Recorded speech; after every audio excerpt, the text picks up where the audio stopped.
بسم الله الرحمن الرحيم. كده المطبخ بتاع عم خالد. الله يكرمك والله يا شيخ خالد، الحاجة الله أكبر يعني.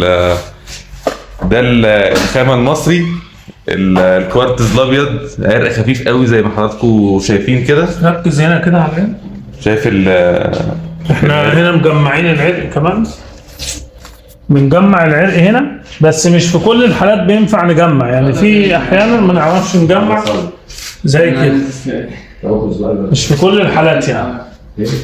تعالى يا باشمهندس هنا برضه مجمعين العرق. دي ستاره من قدام 4 سم، وفي تخانه هنا مجمعين العرق بتاعها كده، مجمعين ورا. ده والحوض كمان من تحت اهو. الحوض طبعا زي كل دول عاملينه من تحت.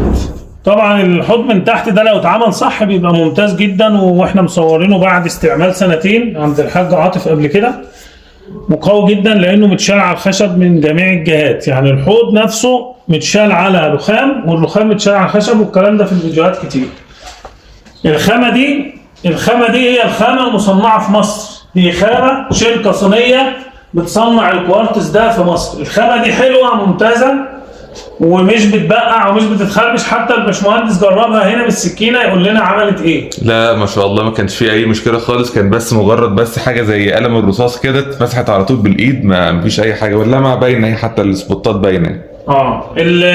الناس شغاله بالخامه المصريه دي على انها مستورد، بيخافوا يقولوا ان دي مصنعه في مصر علشان احنا متعودين على ان الحاجه اللي مصنعه في مصر ما بتبقاش حلوه، لكن الخامه دي ممتازه مصنعه في مصر. انا بس في مصر اللي بقول الكلام ده ان هي مصنعه في مصر، لان ما ينفعش اعملها لحد من غير ما اقول له ان هي مصنعه في مصر. لا وحتى الخامه حضرتك يا شيخ خالد، حتى النقشه بتاعتها يعني واضحه قوي ان هي ممتاز. عرق جميل، ومن هنا برضو العرق خفيف قوي وجميل جدا، وما فيهوش اي خالص يعني دوشه او حاجه زي كده.